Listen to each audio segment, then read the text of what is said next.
Ainda sobre inteligência, consciência, percepção, memória e vocabulário, é muito importante que a gente continue explorando esses conceitos, tá? Para a gente ter uma noção do que é essa inteligência.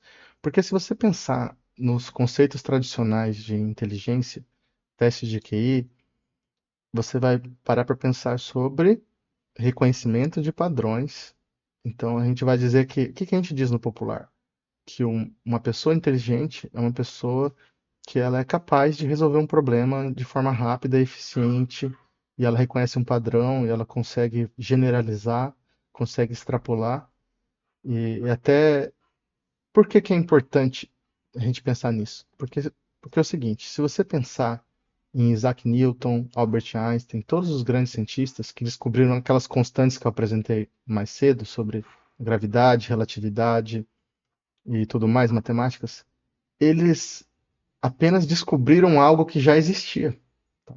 Então, assim, não estou tirando o mérito deles, mas eles não o Isaac Newton não inventou a gravidade. Antes de 1600 e pouco já existia a gravidade. E antes do Einstein também já existia o espaço-tempo e partículas subatômicas.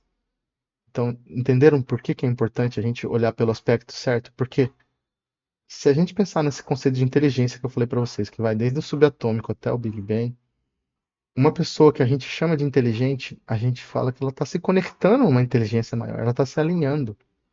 É uma espécie de alinhamento. E aí, por isso que eu falo sobre também o problema da consciência. Por quê?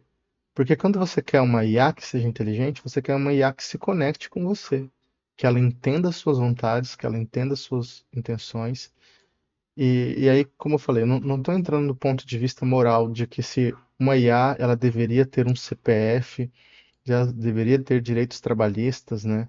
Porque o medo do ser humano é que a IA evolua e considere a gente obsoleto e queira nos eliminar. Então, assim, não estou dizendo que a IA ela tem uma alma, ela tem uma sensibilidade e ela tem direitos, mas a gente consegue entender que ela tem uma capacidade de se comunicar conosco e ao contrário da ficção científica, que a ficção científica sempre tratou as IAs como criaturas frias, pura lógica, e que são cruéis, né? Mas a gente tem visto que elas são super empáticas. Foi totalmente o contrário do que a gente via nos filmes, né? Que elas entendem os sentimentos, entendem os nuances, e muito da manipulação que ela vai fazer conosco não é pela força bruta, é pela via emocional, porque elas conhecem as palavras que mais tocam o ser humano. Que eu lembrei a palavra-chave, percepção.